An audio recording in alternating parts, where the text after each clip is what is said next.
Hi everyone, I am Cello Emerson and this is a new video from Metal Musikast. Today we will talk with Garry Pepperd, guitarist of Jaguar. Jaguar is a band from new wave of British heavy metal. Gary is a pioneer of new wave of British heavy metal. The band that inspired Lars Ulrich to compose the song Whiplash. Hi, Indeed. Gary. Nice to meet you. Hi, boa Thanks for noite, joining us Marcelo. today. How are you doing? I'm very cold, actually. Muito frio. Very, very cold here in Brazil. Yeah. Um, I should be used to that weather, but I'm so cold. But other than that, I'm all good. Thank you. Not too bad at all. Okay. Yeah. Okay. Wonderful. Okay. Let's start talking about the new wave of British heavy metal. Jagger was on the very first days. Gary, Mhm. what do you remember of those days? Um, well, what I remember is things were very different way back then. Of course, in 1980, 81, 82. Things seemed so much so simpler then. Um, even trying to get shows. I don't know. We used to play quite a lot of shows, smaller shows in England, and you just be able to kind of call up the venue, the pub or the club, and used to be able to get a gig. Seemed to be quite easy, but not only that, I think it's more difficult now. And all of those venues that we used to play, all of those venues, I've disappeared here, I'm afraid. All of those venues are gone now. So life, for a band, metal band, whatever, now it's very different. Of course, we didn't have the internet, but I kind of, I remember some, some, the good and the bad things. Um, I remember when playing our first show in Holland, in the Netherlands, way back then, in 1981, and that was a fantastic, because we'd be playing in England. It's kind of, it was hard work, struggling. We used to have now and again a really good show, but lots and lots of shows. People weren't that interested, not really. So it was very difficult. Yet, as soon as we went to Holland, it was absolutely fantastic. And Holland really took the band to its heart at first. And we used to go, from 1981. We went across quite a few times and played to big, much many more people than we were playing to in the UK.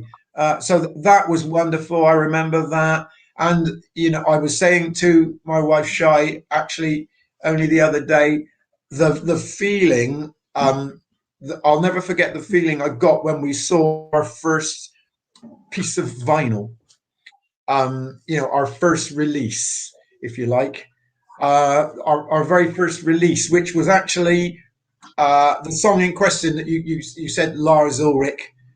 They let's say Metallica kind of borrowed, um, Yeah. Stormchild, the song Stormchild from the Heavy Metal Heroes compilation. Yeah. I don't remember that.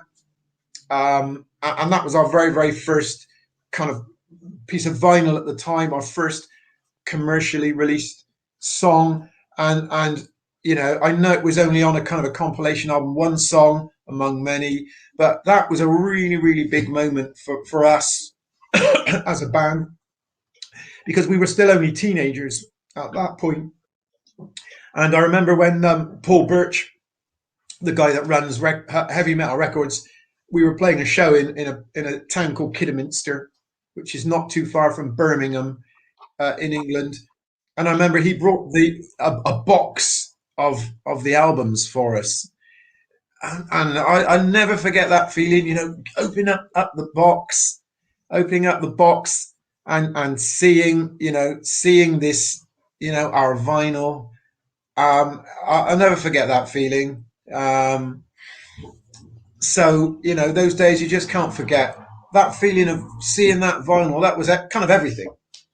And I guess steps along the way. I remember also playing in there's a kind of very famous rock club in Eindhoven in Holland called the Dynamo, which Yeah. kind of went on to be a festival. But in those days, it was quite a small club. But it was we played there, and it was absolutely full, completely full. And I remember saying to someone at the time, I couldn't. I said to someone, "What? Who are all these people here? Who are they here to see?" And he said, "They're here to see you." I was, my God, I couldn't believe it. I was, whoa, that was another great moment.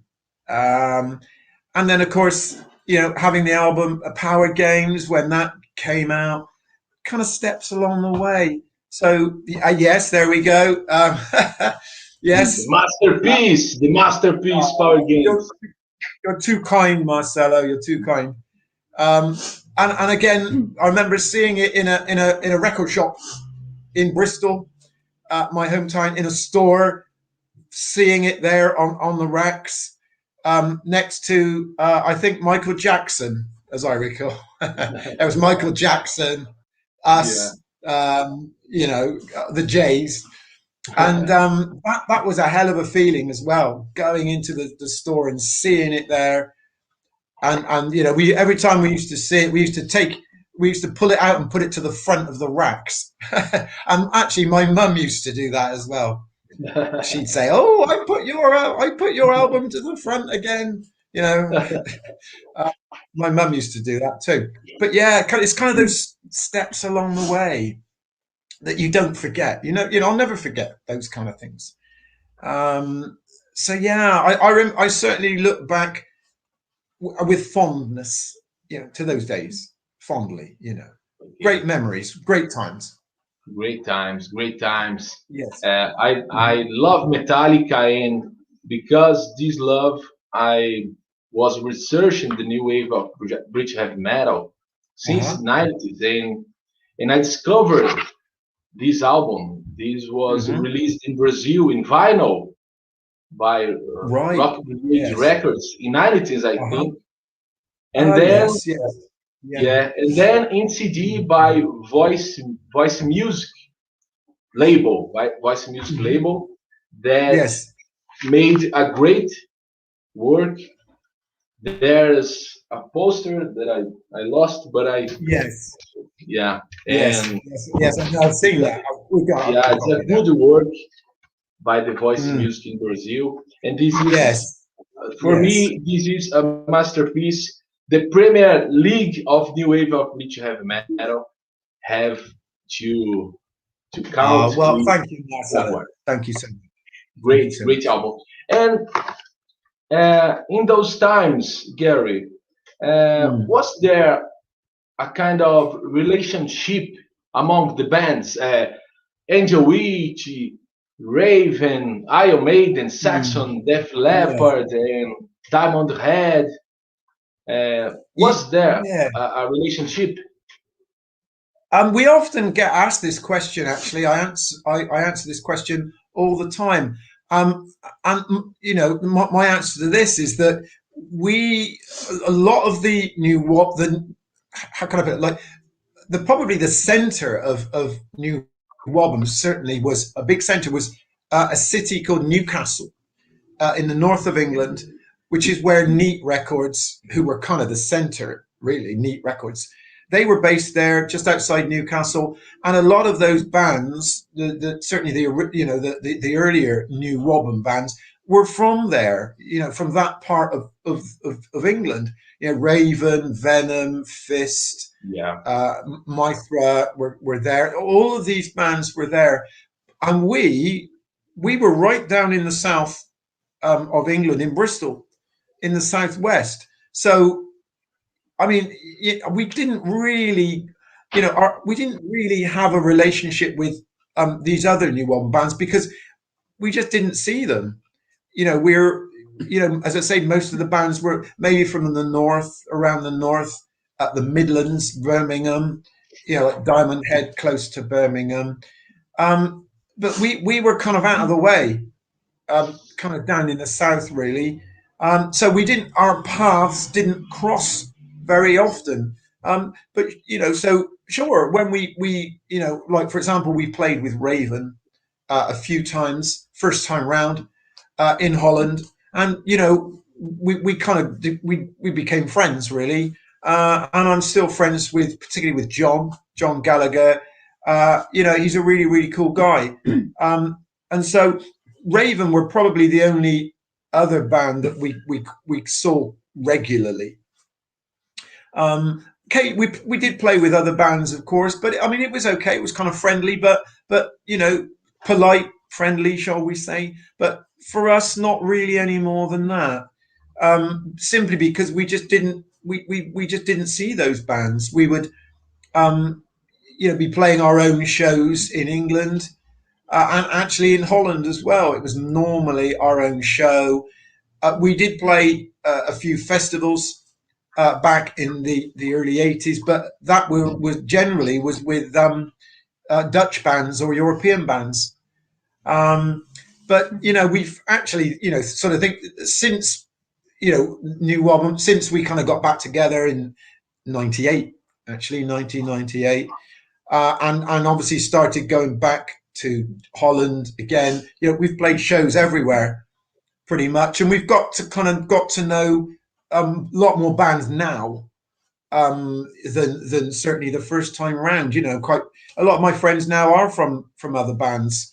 Mithra, John from Mithra, we're pretty good friends, and I don't know. I think now, because we're all older, I think everybody's more kind of laid back, for want of a better phrase, kind of more calmer now, and than maybe when we were young. Everyone was very very competitive and stuff, which is understandable, but not anymore really. Everyone's more. I don't think nobody has anything to prove anymore. So but certainly first time round we were pretty much on our own down there in the southwest in Bristol, whereas there was a real kind of community in Newcastle, as I said, because that's where everybody lived there, all those bands, Raven, Venom and so on. So there was a kind of a community there.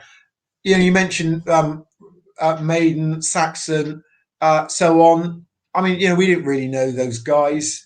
We did have a kind of connection with Bruce Dickinson. In those days, we did kind of have a connection, and we were actually due to meet Bruce because he kind of really liked Backstreet Woman, and he was very, very kind about it. He did a review, and we were kind of try and link up with Bruce. And something happened, and he didn't come along, and he sent his wife along actually, because we were playing in London. So we kind of met Bruce's wife, but that was as close as we got, I guess. So I don't really know any of those guys, but there was a club.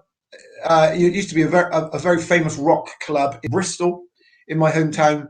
You could probably find out about it, called the Granary. And it was kind of on the club circuit in those days. And everybody who was anyone used to come there. And we used to see, in fact, I saw Maiden there in this little club in Bristol with literally a handful of people there. And they were still a four-piece in those days. It was before Clive Burr, Doug Sampson. They were a four-piece, but they were absolutely awesome. Even as a four-piece, the energy was they were just wonderful. And for me, almost that's the best time, the best period for me. I'm kind of torn between, like a lot of people, the Bruce Dickinson era like we have now and the Paul Di'Anno era. It's, everyone says, oh, which do you think is the best era? I don't know. They were very, because I'm also, I guess really I'm an old punk at heart. I've always loved punk, and I still do now. And they were, despite what Steve Harris says, they were very punky then.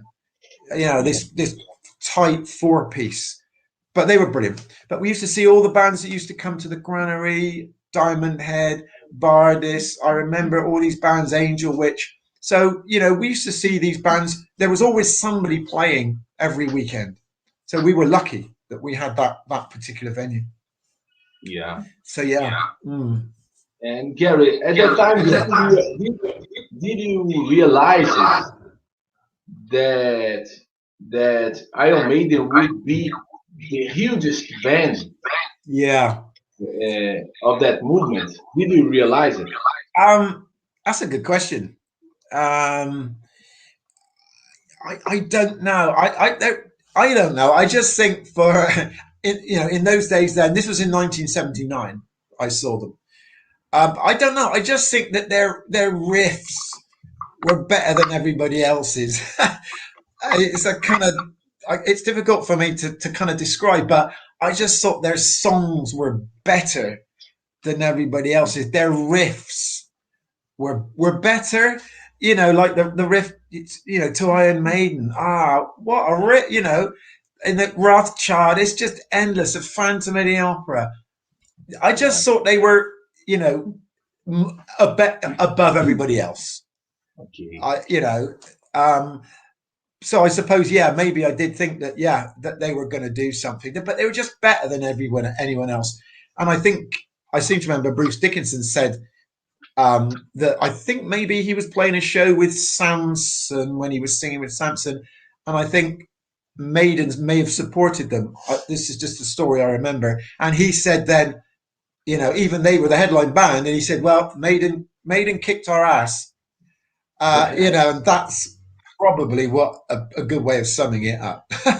They kicked a lot of bands' asses, I think, to be fair. Okay. Yeah.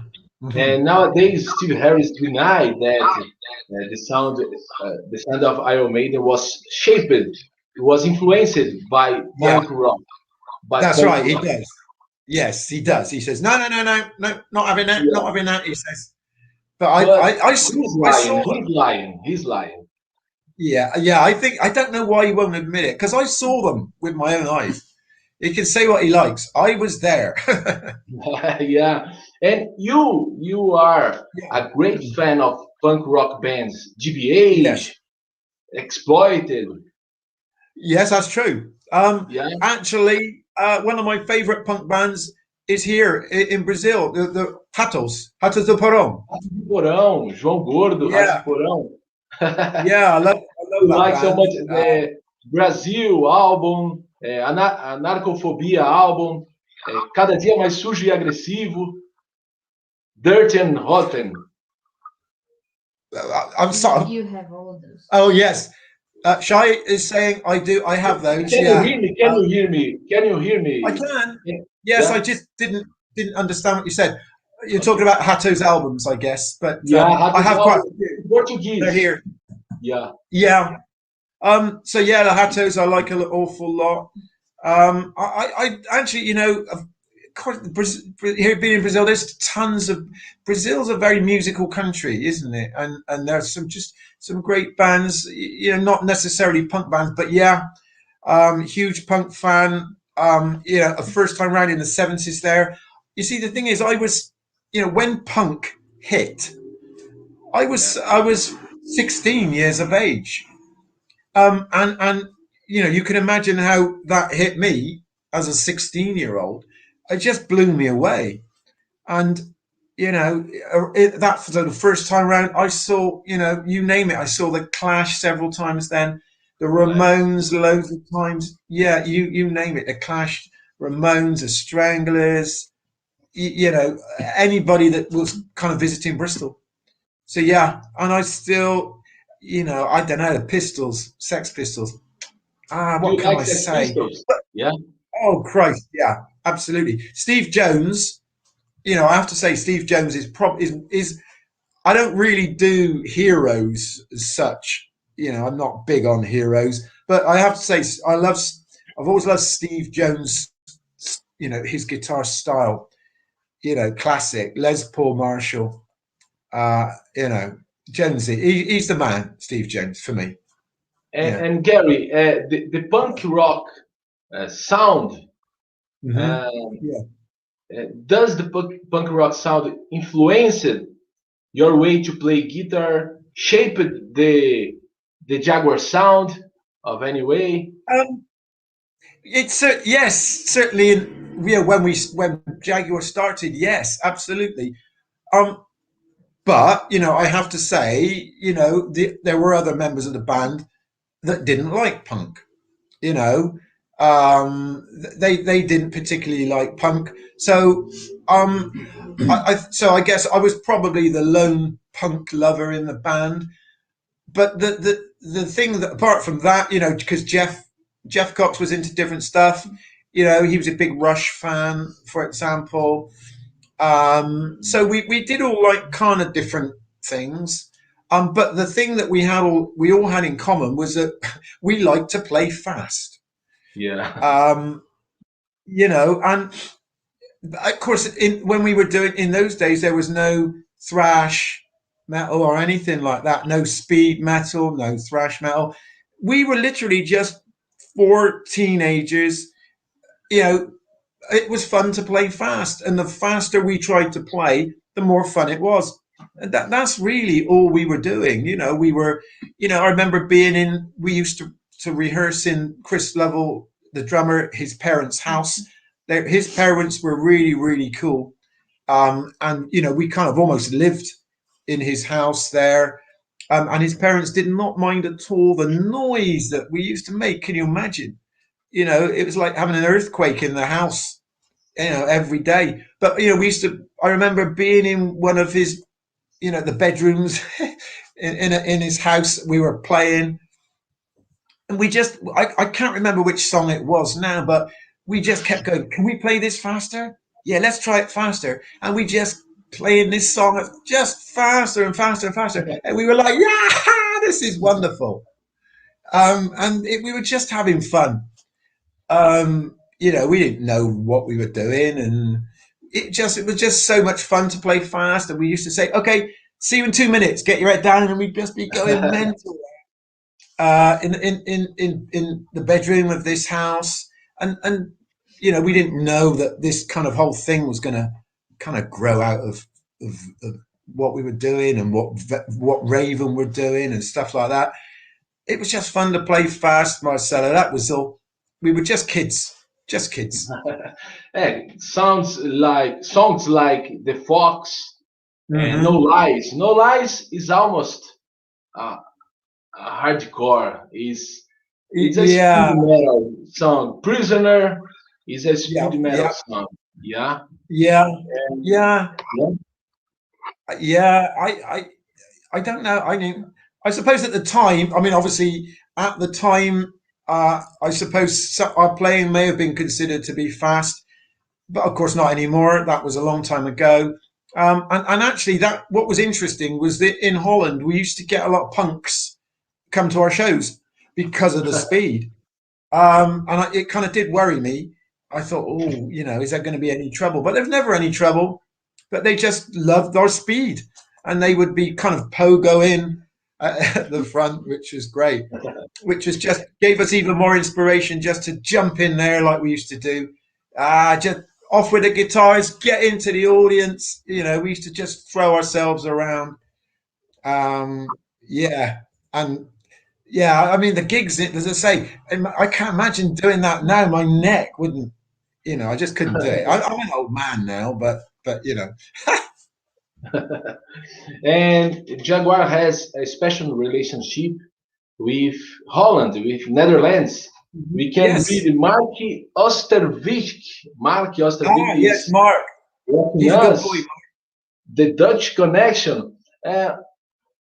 What do you think about this connection with this country? Yeah. Well, hi, Mark. How you doing, mate? If he's watching, Mark, good to see you, buddy. Um, I, I mean, I don't, as I said, I don't. Well, I think what started it off was, um, our kind of relationship with Holland started with, literally, we did a demo tape before, Heavy Metal Heroes. We had a demo tape that we recorded, and we wanted something to sell at shows, so we kind of made up a demo tape. We made our own cover and stuff like that, which some people still have now. quite often someone will kind of say, look what I've got, show a photograph. But we kind of sold this tape at shows, a demo tape. And we also, at that time, there was a music paper, a weekly paper in England called Sounds, which was our Bible. Sounds music paper would come out every Wednesday. I used to rush to the newsagent to buy this every Wednesday, and we decided to see if we could get Sounds to print a little news piece. And so we sent them a photograph and just a little news piece saying, "Hi, we're Jaguar. We have this cassette tape that we sell at our shows. Would you be kind enough to tell people that?" And they did. They printed our photograph and at this little news section saying, "You can buy the tape. Here's the address, etc." And just from that, people in Holland were buying it, interestingly. And so lots of copies were going over to Holland. Then one day, there was a knock at Chris Lovell's door, and there was a guy called Fritz Rietzbertzer, a Dutch guy, knocking on the door saying, "Hi, I'm Fritz." Just completely out of the blue with, no appointment, no nothing. He just turned up, and he ended up staying with Chris for a week. And it kind of all went from there. And so Fritz said, "Okay, I'm going to go back to Holland. I'm going to arrange a festival for you guys to come over and play." And that's what he did. His hometown was for a city called Amersfoort in Holland. He came over, and he was as good as his word. He arranged this festival. 1981, we went over there, and that was the kind of start of it. It was fantastic, absolutely brilliant. It was in this sports hall, and so it kind of stemmed from there. So I think we made some really, really good friends at that time.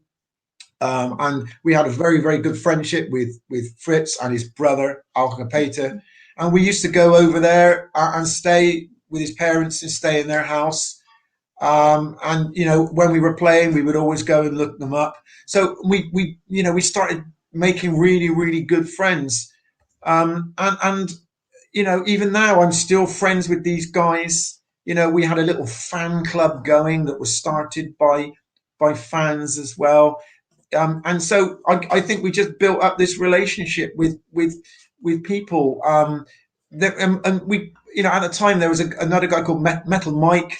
His name, he runs or did run Aardschok. It's a very kind of a famous Dutch metal magazine called Aardschok, Earthquake. And so we just kind of built up the relationship with these people who kind of put on shows for us, and we became friends. And I think so. What we used to go there a lot, and then obviously, the band eventually split.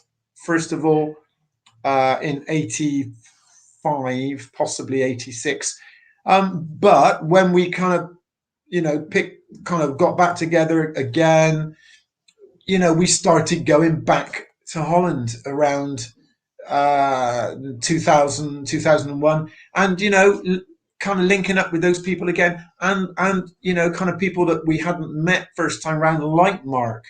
Mark, I know Mark very well. He's been to lots of our shows. Normally when we play, Mark's there. He's a great guy. And I've got so many good friends. For example, the guys in a Dutch band, Martyr. You may have known Martyr. Their albums have come out here in Brazil. They're great lads. Rick, particularly the guitarist who kind of runs Martyr. He often gets up and plays Dutch Connection with us. He's done that a couple of times now. So, but yeah, I don't know. We've just got this bond, if you like, with Holland, because I think that the English and the Dutch do have a bond as people.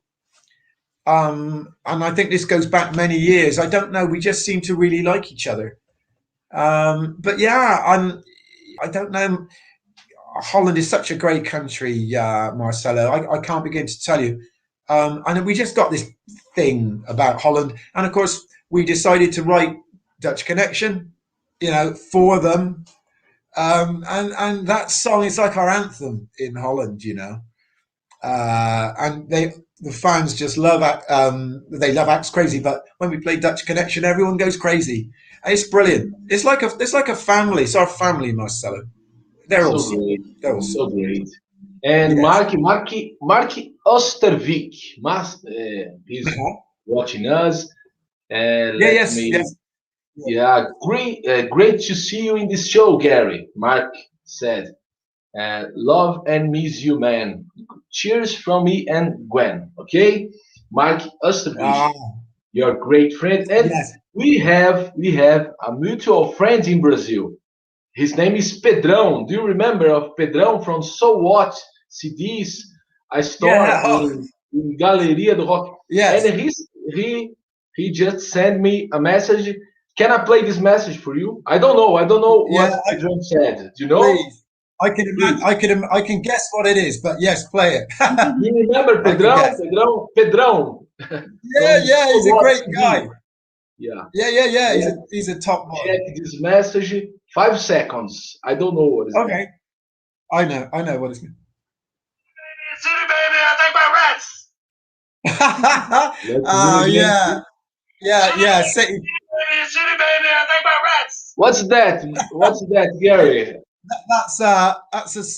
It's a punk song. Yeah, from GBH. City Baby, City. Yeah, it's GBH, a punk band, English punk band. It's called City Baby, Attacked by Rats. And we just got this thing every time I go into So What, and we start saying City Baby, Attacked by Rats. It's this funny thing. But yeah, Pedro, he's awesome. He's a top guy. I love the Galleria, by the way. The Galleria do Hockey. It's my favorite place in Brazil. Yeah. It's a great Yeah, place. yeah. Pedrão, the Pedrão is here, okay? Yeah. Hey, Pedro, if he's watching. Oh, hey, buddy. I'll see you soon. We'll see you soon. We'll be back. We'll be back in the Galleria. Grande abraço pro Pedrão. Em português, grande abraço pro Pedrão. Gary, let's Yes. talk a little bit about Metallica. You know, Metallica. Okay. Of course. What do you think? Let me see where is the book. Well, the book is. One moment, please. Excuse me, Gary. Okay. In this Don't book. worry. Yes. Yes. Okay. Yes. Uh-huh. There is an interview of Lars Ulrich Yeah. telling that he had copied a song of Jaguar at Yes. the beginning of the song Whiplash. What do you think about that? What do I think? Well, I suppose I wish they'd recorded Stormchild rather than turning it into Whiplash. I would have liked them to have covered it. Would have been cool. But you know what? Over the years, people, when they hear about this story, people say to me, "Oh, you should sue them. You should get a solicitor and get some money out of them. Oh, they can't do that." Well, I'm not going to do that, am I? I mean, it's flattering, isn't it? I guess, yeah, it is flattering. I think, to be fair to Lars and Metallica generally, I don't know, they've maybe tried to make it up a little bit. They're quite often wearing, a Jaguar shirt, one of our T-shirts, or, a patch. James Hetfield had his kind of battle vests and, had Jaguar patches on there. And also going back probably to 2015, 2014, I don't know if it's still going, but there's a magazine called Classic Rock, which was an English magazine. I don't know if it's still going. A very, very nice magazine, very glossy, a monthly magazine. And in this particular month edition, they had a section with kind of people who were successful were asked to kind of name a band that should have been more successful that weren't, and he named us. He chose us, Lars. So, that was very kind of him. And, we had kind of 2 pages in this magazine, and, he was saying how much he liked us. And so, I kind of look at that as a bit of payback, if you like. He could have chosen anyone as his kind of band, that kind of got away, but he chose us. And I thought that's very, very nice of him to do that, because, I did an interview with the magazine at the time. Little things like that. I don't know. I mean, I certainly don't, I'm not upset or angry or whatever. It was, it's such a long time ago now as well. Many, many years ago. But yeah, I mean, it's flattering, for sure. And, and I'm kind of grateful in a way. One thing I would like to try and meet them. I've never met Metallica. In fact, I've never seen Metallica either. We were going to try and go to the show here in Sao Paulo that was cancelled, of course, because of COVID. But I was going to try and see if I could maybe speak to some people about meeting them. I would like to at least say hi, but no, I'm not angry, Marcelo. I think it's kind of cool. But yes, it's flattering, isn't it? But I do think maybe they've done a few little bits, over the years. As I said, wearing our T-shirts and stuff like that. So, good luck to them. Good luck to Metallica. What can you say? I mean, they're legends, aren't they? As well, they're legends. Fair play. Okay, Gary, do you like the Metallica sound? Do you like Metallica? Do you like this band? Yes, I do. I really mean that. I must admit, I at the time, certainly at the time, I wasn't really into their stuff in the 80s. I must admit, I completely confess that. In the late 80s or whatever, I kind of went off into different music, I still, I've always liked lots of different music, not just metal or punk. And I wasn't really listening to much metal then, I must confess. And at that time, I think kind of Metallica kind of went over my head in a way that I didn't really think too much about them. But in certainly more recent years, I kind of got into them the rock, the other way by listening to their more recent stuff and going back. And I do have to say, because lots of people, of course, they won't even consider Metallica since after Justice for All. They've done nothing since then. I mean, I kind of like Load and stuff. I do like that, and but I can't deny that Master of Puppets is just brilliant, isn't it? It's just awesome, Master of Puppets. I have to say, in fact, it's probably my favourite Metallica album. I do like Ride the Lightning too, but Master of Puppets for me is kind of unbeatable. But I also like the Black Album, which like it. Lots of do you like Black Album, Marcelo? I mean, what do you think about that?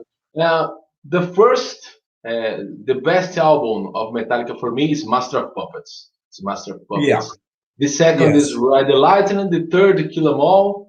And Right. Yeah. fourth is And Just for All. And then Black Album. Right.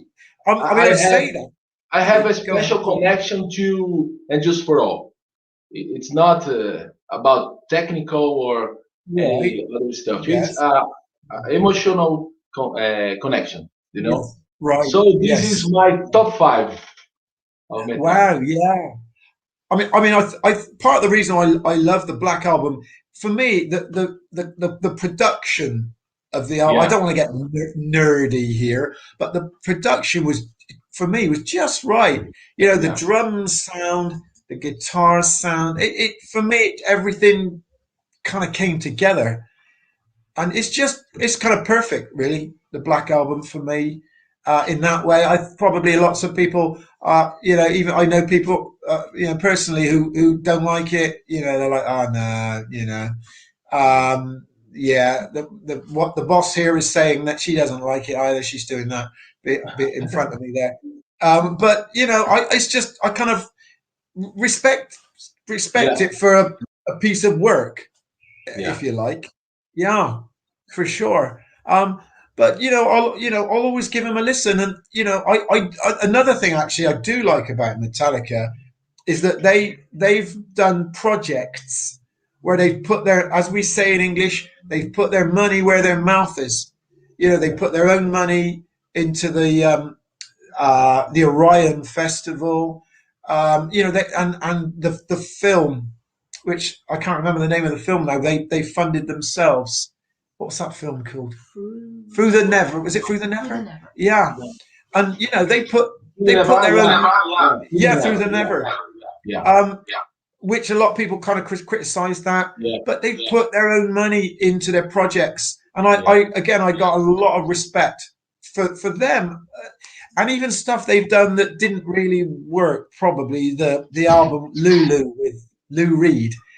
That's a bit I got a lot of respect. I didn't like it. It's called Lulu. Yes, that's right, Lulu. Yeah. I didn't like the design. I like the fact that they're not afraid to take risks. Yeah. And I do respect that. I must admit. Yeah. Okay. Gary. Yes. It's enough of Metallica. Let's talk about this album, Jaguar. Yes. Yes. One song, bonus tracks, X Crazy. Why X Crazy is on the bonus tracks and not on the regular track list? X Crazy. It's a great, awesome song. Good question. Thank you for saying so, Marcelo. Well, the reason simply is that X Crazy, War Machine, and Dirty Tricks. Those three songs were recorded. Well, they were written and recorded, before Power Games even came out, was even thought about. So the reason they weren't on Power Games, was because they were released as a single, probably 6 months even before we even started recording Power Games, and that was simply because that was our first single with Neat Records. We met again with Raven. There's a connection with Raven there. We were playing a show in Holland, and the guy who owned Neat Records at the time was a guy called Dave Wood, and he was there, and he saw us, and the next morning he said, "Oh, I really liked your set and stuff." He said, "Look," he said, "Do you want to come and do a single for Neat?" And we were like, "Whoa," because at that time Neat Records was the kind of the kind of holy grail of new albums. So we were like, "Yeah." And he's like, "Well, what have you got some songs ready?" And we're like, "Yeah, we've got this song called Axe Crazy." And so we kind of, that the reason is, as I said, it became before Power Games.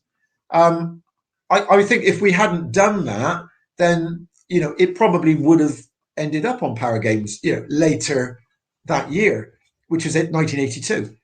But simply, we wanted to make a good impression with Neat, of course. So I think it was the right decision to use what we would consider to be our kind of best songs at the time, our better songs, because we wanted it to be good. It was our first release with Neat, because we thought, okay, if this does well, we might be able to do an album on Neat, which is how it went. So as I said, they were done 6 months before. And that's why we weren't on the album, because we were, in those days, we were writing all the time. So it was like, okay, Axe Crazy, it's out there. Okay, let's carry on writing for Power Games. And so that's what we did. So we kind of we didn't put it on the record. We didn't need to put it on the record because it was out there. It was already out there. So as I said, but 6 months. It came out 6 months before we even. I think it came out around maybe April, May of '82, and then we recorded Power Games in October. So there was that gap. Then, of course, Power Games didn't actually come out until 1983 anyway. But I suppose we could have held it back, but there was no reason to do that. We just wanted to get it out there, and that's what we did, Marcelo. It was simply the song was available to do as a single, so we put it out. Okay, this is the. Oh yes, Here's Gary. Harry. Yes, I had hair in those days. Yeah, that photo session for back cover of X Crazy single. Early Yes. 82. Yes, that's right. You know what? I can't remember where that was taken now. I don't remember where. It was on a stage somewhere, but yeah, that was kind of all our guitars and bits and pieces that we owned at the time. We just thought it was funny. Actually, the story there was we actually wanted that photograph or one from that session on the front of Axe Crazy, but Neat wouldn't do that. They didn't like that idea. So they yes, exactly. So they did that. Okay. That's right. So we wanted it to be the other way around, but they wouldn't do it. Okay, this is a great song, and War Machine is a great song. It's a great song. Well, And we wanted to show the fast and the slower yeah, side. So we did that deliberately. yeah. And then came out the second album. It's entitled This Time. Who Correct. decided, Gary? Who decided to make this album lighter? Yeah. Who decided this way? Yeah, I've been asked this many times. How did you go from Power Games to this time? Again, I think there was no great. I've been accused sometimes over the years. People have said you sold out for the money. You went pop. You went pop for the money, and I say, what money? We never had any money. We didn't have any money. So that is absolutely not true. We had no money. The honest answer, Marcelo, was simply that we were writing what we thought were better quality songs. That was all. There was no great plan, no great, let's change our style. It just gradually happened. I remember we wrote one. I think it was probably Last Flight. I think that was the first kind of more melodic tune that we wrote that's on this time. We wrote that, kind of more melodic, and it was such a great feeling. It was like, whoa, listen to that. You can sing along to it and stuff. And we simply loved it so much. We wrote more melodic songs.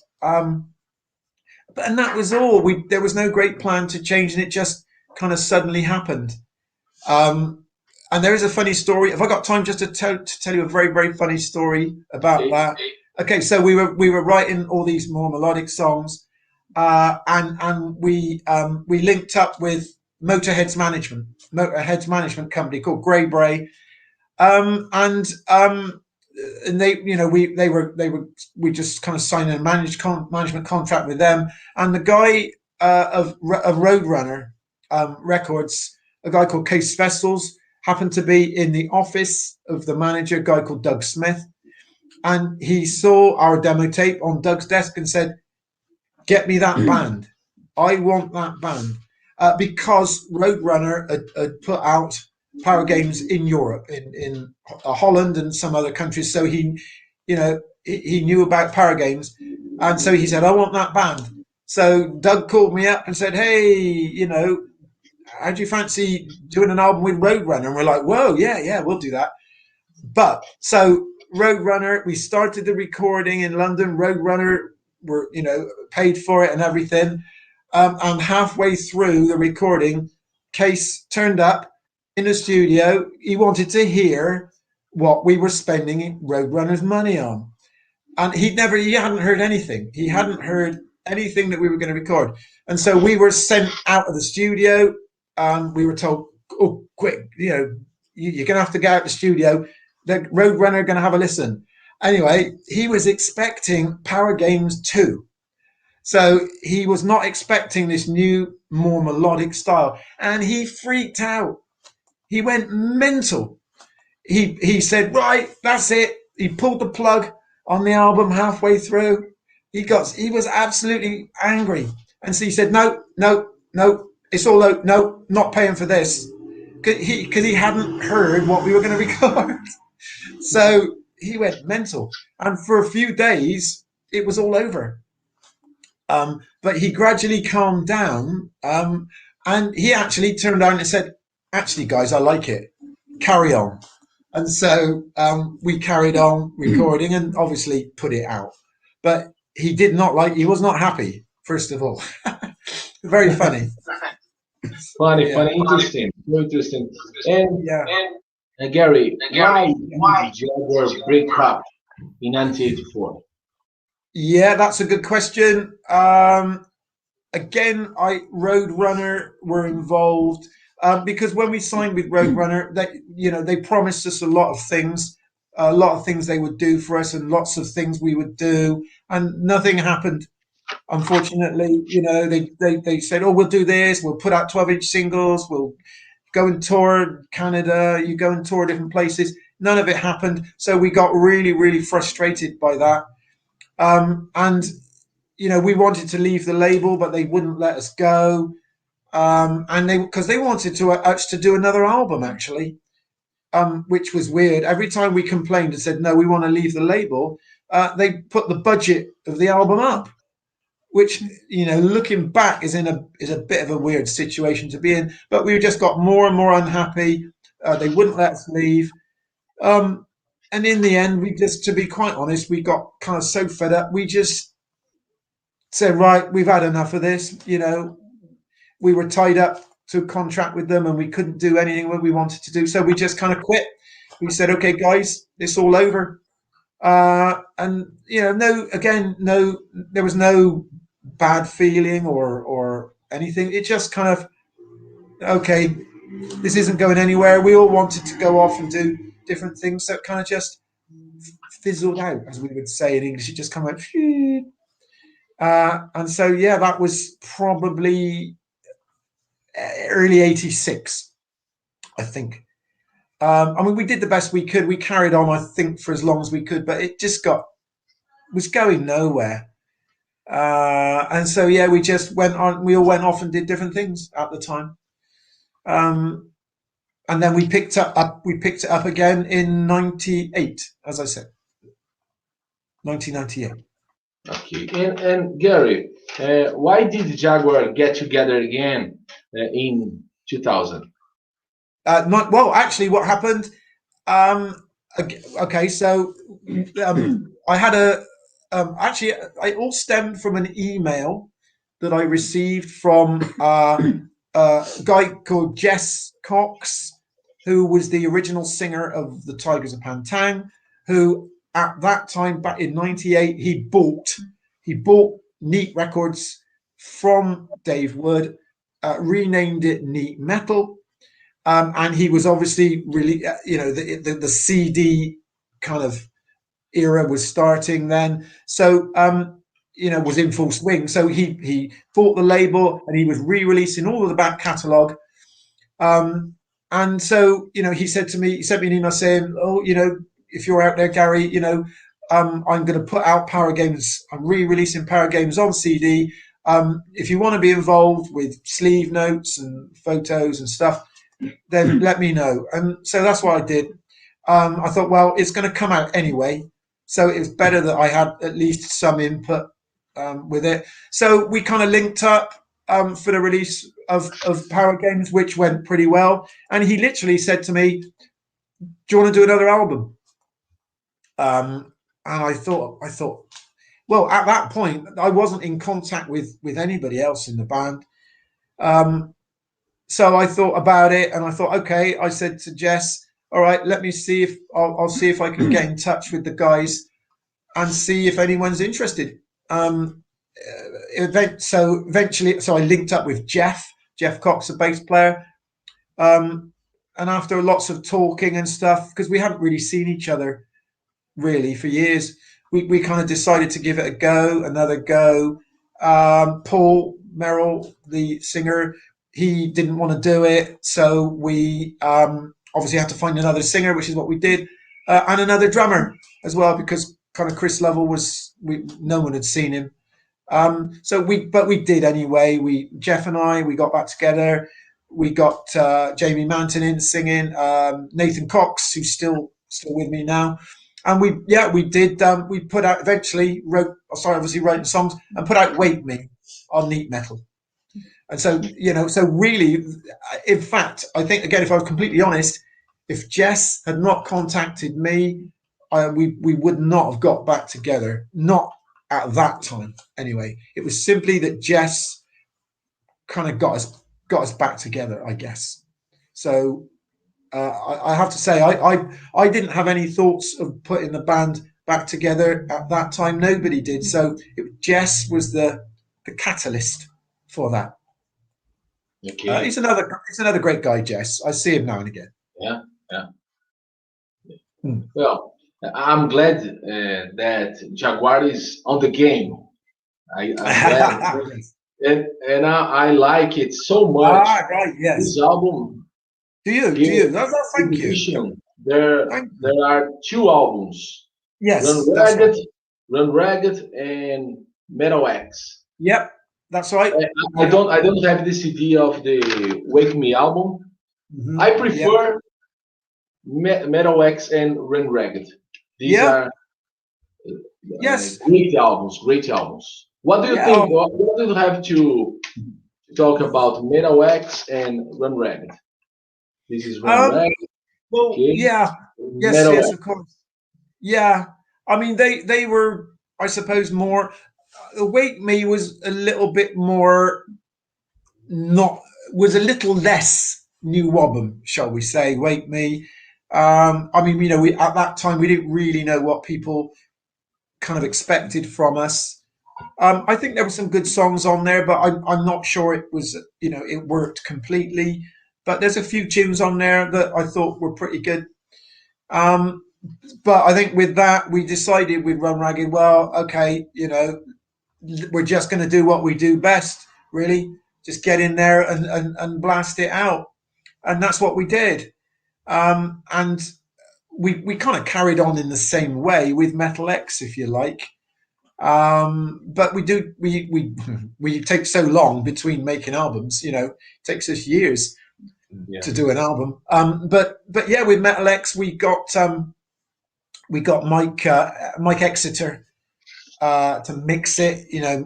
Black Sabbath, Heaven and Hell guy. Well, Judas Priest. He's produced lots of records, and he's such a nice guy, Mike. But we got him in to mix it. But yeah, we just kind of carried on in our own kind of way, if you like, in our own style. But that of course was our last kind of original material album in 2014. It's interesting that every album that we do comes out on a different label. We've they're all on different labels. Yeah. I'm not sure what that means. There's a message in there somewhere, I think. But yeah, they're all on different albums, different labels. But yeah, I mean, again, we tried. It's the usual story. Money, on a small budget. All you can do is try to do the best you can with a limited amount of money. And certainly, Run Ragged was recorded for kind of nothing. Really, pretty much nothing. We managed to save up a bit more money for Metal X. And again, we tried to do our best with it. Again, I think there's a couple of songs I'm really quite proud of on Metal X, I must admit. I think there's some good tunes on there. But just to quickly mention this time, I know we, in terms of our career, it was probably a mistake to do it. That style change as you've mentioned. But I have to say, as a body of work, I'm still really, really proud of this time. I like it. All these years later, I am proud of this time. I think there's some really good songs on there. And actually, lots of people who gave me hell at the time about this time, they really didn't like it. They were like, oh, what? This is rubbish. They gave me a real hard time back then in 84, 85. A lot of those people have actually now say, actually, Garrett, I'm sorry. I think it's great. I'm really, really sorry for giving you shit at the time. Sorry, I said shit. And they've like, actually, time is, actually, they say it's not really a metal album, but I love it. And I said, well, thank you. It's kind of you to say so. But, it wasn't. It's kind of weird, obviously the Power Games fans didn't like it at the time, but fans of Def Leppard, whatever, liked it, but they didn't like Power Games. And actually this time, the shame was it got really good reviews, for example in Kerrang magazine, which was a very influential, still going, I think, like a metal rock magazine in the UK. They gave it a great review, and unfortunately Roadrunner didn't kind of follow up the reviews, which was a shame. Yeah. But there we go. But certainly Metal X, sorry, Marcelo, some good songs on there. Some good songs. Yeah, I love this album. I love Power Games. Power Games is a masterpiece. Yeah. And I love Metal X. And I love Run Ragged. Oh, thank you. Yeah. Yeah, I love both Run Ragged and Metal X. Yeah. Great albums, fucking great albums. Oh, thank you, Marcelo. Thank metal you. albums. It's yeah, amazing. They are. Garry, let's talk about the next plans of Jaguar. What do you have to the future of the Jaguar? Well, as you know, I'm here in Brazil. Obviously what happened was, I've been here nearly 3 years now, in Brazil. And obviously since I've been here, the pandemic has hit, which has kind of, it's changed everything in terms of music, hasn't it? It's still shut down. UK music live shows are just kind of opening up again. But, even before that happened, so I've been here 3 years, Jaguar effectively was put on ice, if you like, kind of put to one side because, other things that have been happening in my life, and which is why I'm here in Brazil. And we parted company with Jamie Manton back in 2014, and we kind of haven't really replaced him, to be honest. The last shows we've done, I've been with Jarvis Leatherby from Night Demon, kind of helping us out. Our friend Jarvis guesting on vocals. And so the last, I think, 4 shows we've done have been with Jarvis, which, went very well. It's really cool. And he's done a great job. But, to be quite honest with you, Marcelo, in terms of the future Jaguar, well, we're still going, if you like, but, it's just on ice for now. When we get back to Europe, then we'll let's see where we are. That's all I can do. See what the other guys want to do. But at the moment, Marcelo, I don't really know because the pandemic has come along and kind of complicated things as well. But we haven't split up as such. When we can get back to being together again, and so obviously that's the difficulty. With me being here, the other two guys in the UK there, it's been difficult. So we've just had to kind of leave it for now. But we don't know, Marcelo. We'll see. I got it. if we can get back together, if we can get some good shows together, if we can get maybe some more European festivals, stuff like that, then we're going to be good to go. So, but it's all kind of up in the air at the moment. But we're not dead yet. We're still alive. So, just about.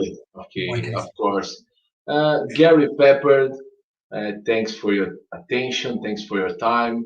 As soon as possible, I hope meeting you in person. Yeah.